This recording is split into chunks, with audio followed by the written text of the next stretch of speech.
Ah, this is perfect, she said, handing it to me. Are you sure you wouldn't like a pair of socks instead? I took the precious shirt and cradled it in my arms. It felt substantial, and it smelled clean. My eyes filled with tears. Angie had not beaten me or yelled at me since I had gone to work with her.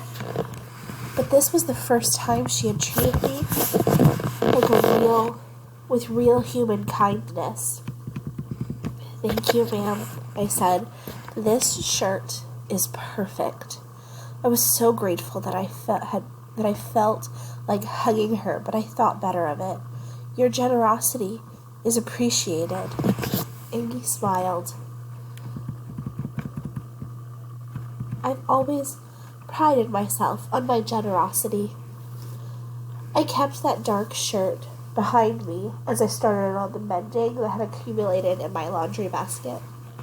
I could hardly wait until the whistle blew and I could give my gift to Xenia.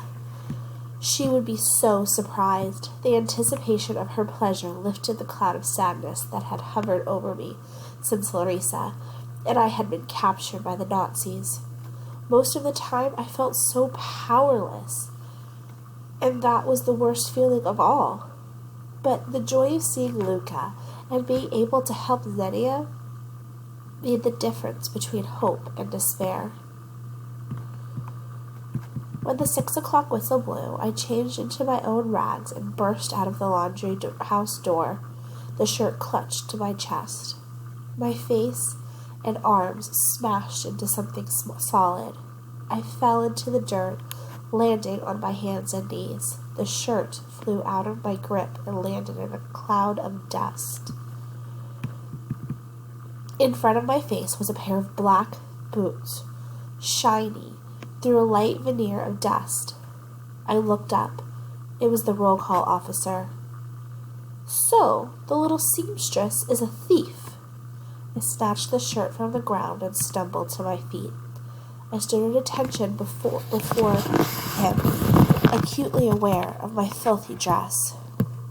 Officer, I did not steal this shirt. We'll see about that. He grabbed me by the ear with such force that I thought he would pull it off. He opened up the laundry house door and hollered, Ingy, get over here. Drawers closed and doors opened out back. Ingy walked into the washing room wearing her new personalized fur coat. She looked at me quizzically, then at the officer. What is the problem, Officer Schmidt? Did you give this girl a shirt? Ingy put her hands on her hips and glared at the man. I did. He let go of my ear. I exhaled. You shouldn't be giving the Osterbeater presents, Ingy. It's an old shirt of my husband's, too worn to be mended. You will spoil her. Have you seen what she can do? Ingy said. She can sew. Saying that Lita can sew is like saying Wagner can compose a pretty tune. I'll show you. She slipped off the fur coat and showed him her monogram. I was astounded that Ingy would stand up for me in this way. He looked at it dismissively. It cannot be difficult to sew a few letters in place. Ingy's eyes flashed with anger. She looked over to me. Go, Lita. I shall see you tomorrow morning. I stepped out and closed the door behind me, but I was curious what she was going to say to Officer Schmidt without me there. I pressed my ear against the door and got wisps of the exchange. She must have shown him other work. I caught the word deft, tiny hands, attention to detail, patient. There was a pause in the conversation, and I didn't want to be caught eavesdropping, so I left. When I got to Barrack 7, it was empty. So I folded up the shirt and slipped it under the pillow. I went back to the bathroom and wash house, then back to the barracks. Xenia came in moments later, so exhausted that she collapsed onto her bunk with just a nod in my direction. She pulled her covers up to her chin and groaned in relief. I pulled the shirt from under my pillow and sat on the edge of her bunk. "I have a surprise for you, Xenia," I said, holding it out. She looked at the cloth and asked, "What is that?" "Open it," I said, barely able to contain my excitement. I shook out the shirt so that it opened. Xenia's eyes widened. "You didn't steal that, I hope." I shook my head. "Iggy gave it to me. A present for my stitch work." "This is wonderful, Xenia," said Xenia. "It is so much better than the tattered dress you're wearing." "But Xenia, this is for you." Xenia propped herself up on her elbow and stared into my eyes. "You cannot give this to me. You worked so hard for it." "Your dress is falling apart," I said. "You need this more than I do." Xenia blinked back tears. "She should have given you something for yourself. A pair of shoes, or something to eat." She looked down at my scab-encrusted feet. "Maybe you should rip this into strips and wrap your feet with it."